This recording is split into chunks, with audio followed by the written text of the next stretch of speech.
हम लोग फिर से मैथ में कुछ नया सीखने जा रहे हैं। आज मैं आप लोगों को एक क्वेश्चन देने जा रहा हूं और उसको मैं ही सॉल्व करूंगा। देखिए वो क्वेश्चन क्या है। क्वेश्चन है हमारा, find the value of x।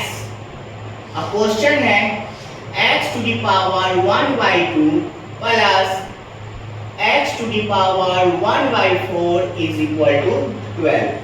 इस क्वेश्चन को हम सॉल्व करेंगे और इसमें x के वैल्यू को हम निकालेंगे। तो आइए सॉल्व करते हैं। Let's solve this question. सबसे पहले हम मान लेंगे कि x to the power 1/4 is equal to y। हमने ये मान लिया। अब दोनों तरफ स्क्वायर कर देंगे, squaring on both side, squaring on both side. हम क्या करेंगे, x to the power 1/4 का भी स्क्वायर करेंगे और इधर y का भी स्क्वायर करेंगे। ठीक है। इस पर हमें पता है कि अगर किसी के भी पावर का स्क्वायर करते हैं तो आपस में मल्टीप्लाई हो जाता है। तो ये हो जाएगा 1/4 में इंटू 2 से हो जाएगा और इधर y स्क्वायर। तो ये 2 से ये 4 कट के 2 होगा, तो x का पावर 1/2 इक्वल टू आ गया y स्क्वायर। जैसा कि मेरे क्वेश्चन में देखते हैं तो क्वेश्चन में भी लिखा हुआ है x के पावर 1/2, तो इसका वैल्यू निकल के आ गया y स्क्वायर प्लस x की पावर 1/4 को हमने माना है y और इज इक्वल टू दिया हुआ है 12। आइए इसको सॉल्व करते हैं हम लोग। तो ध्यान देना है हम लोगों को क्या कि हमने x को y माना है, तो y को ही हम हर जगह लिखेंगे अभी। तो ये हो जाएगा y square plus y is equal to 12। तो ये किस मोड में जा रहा है, ये फैक्टराइजेशन के मोड में जा रहा है। तो इसको सॉल्व करेंगे, y स्क्वायर प्लस y और उधर का प्लस जब इधर आता है तो वो माइनस हो जाता है, -12 इज इक्वल टू 0।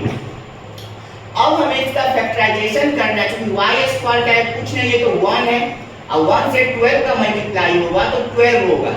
12 का फैक्टराइजेशन इस तरह से करना है कि हमको घटाने पर एक आंसर, तो 3 × 4 कितना होता है 12 और 3 - 4, 3 - 4 अगर हम करेंगे 3 - 4 तो उसका वैल्यू आएगा माइनस, यानी कि 3 और 4 इसके दो फैक्टर निकले।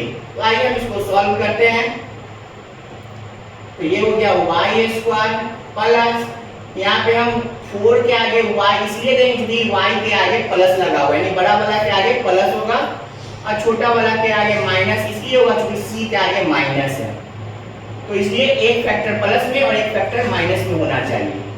अब हम क्या करेंगे, इसमें से y को कॉमन ले लेंगे, तो एक फैक्टर y + 4 हो गया और -3 कॉमन लिए तो दूसरा भी सेम y + 4 आ गया।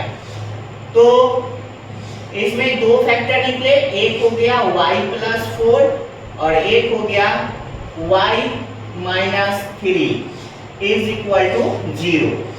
ठीक है। तो इसीलिए एक हो गया y + 4 equal to 0, it means y का वैल्यू -4 और एक आ गया y - 3 equal to 0, it means y का वैल्यू आ गया 3। अब y के दो वैल्यू निकले हैं, एक है -4 और एक है 3। तो मैं इस वैल्यू को रिजेक्ट करने जा रहा हूं और इस वैल्यू को जो है सिलेक्ट करने जा रहा हूं। क्यों? क्योंकि मैंने y के अकॉर्डिंग किसको माना था 1/4, तो किसी भी रूट के अंदर माइनस का जो है वो इवन नंबर में स्क्वायर रूट नहीं आता है। अगर कोई भी, तो यहाँ पे 4 जो है इवन नंबर है और उसका ये माइनस लगा हुआ है, इट मींस कभी भी उसका स्क्वायर रूट नहीं निकलेगा। और अगर होता तो निकल जाता, लेकिन अगर हम स्क्वायर निकालेंगे या 4 टाइम्स निकालेंगे तो कभी भी माइनस का नहीं निकलेगा, इसलिए ये आंसर नहीं होगा, 3 होगा। तो आइए, हमने y किसको माना था, हमने x का पावर 1/4 को y माना था। ठीक है। तो y का वैल्यू जो है वो मेरा 3 आया है। इसका मतलब x का पावर 1/2 अगर करेंगे, जिसको हमने y स्क्वायर लिया था, यानी कि x का पावर 1/2 इक्वल टू 3 का स्क्वायर, तो क्या हो गया 9। अब हमको x का पावर 1/2 को अगर हटाना है तो इधर भी 2 से मल्टीप्लाई करेंगे और इधर भी स्क्वायर लगाएंगे, ठीक है।